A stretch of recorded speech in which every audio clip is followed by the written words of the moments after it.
ছিল ছোট্ট খরগোশ, তার নাম টমি। টমি ছিল খুব শান্ত আর লক্ষ্মী। সে তার মায়ের সাথে একটা সুন্দর সবুজে ভরা মাঠে থাকত। সেই মাঠে ছিল নানা রঙের ফুল আর লম্বা লম্বা ঘাস। টমি সারা দিন সেই ঘাসের উপর লাফালাফি করে খেলত। একদিন টমি দেখল মাঠের এক কোণে একটা খুব সুন্দর চকচকে সোনালি গাজর। সে আর কখনো এমন গাজর দেখেনি। গাজরটা যেন সূর্যের আলোর মতো ঝলমল করছিল। টমি ভাবল, ইস, যদি গাজরটা খেতে পারতাম। কিন্তু গাজরটার চারপাশে ছিল একটা ছোট বেড়া।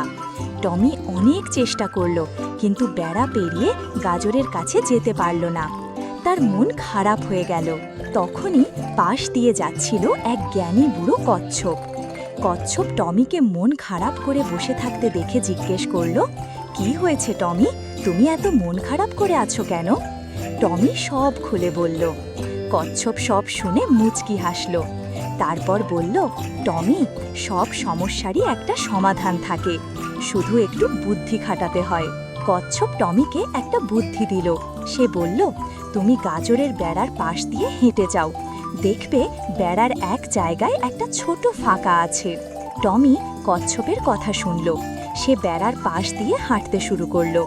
আর সত্যি একটু দূরেই একটা ছোট ফাঁকা জায়গা পেল, যেখান দিয়ে সে সহজেই গলে যেতে পারবে।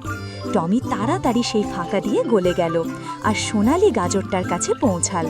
সে গাজরটা তুলে নিল। গাজরটা মুখে দিতেই টমি বুঝল এটা শুধু দেখতেই সুন্দর নয়, খেতেও খুব মিষ্টি। টমি খুব খুশি হলো। সে দৌড়ে মায়ের কাছে গেল আর সোনালি গাজরের কথা বলল। মা টমির বুদ্ধি দেখে খুব খুশি হলেন। টমি বুঝল কোনো কিছুতে হাল ছেড়ে দিতে নেই, চেষ্টা করলে আর বুদ্ধি খাটালে সব কাজই সফল হয়। সেই দিন থেকে টমি আরও বুদ্ধিমান আর সাহসী হয়ে উঠল।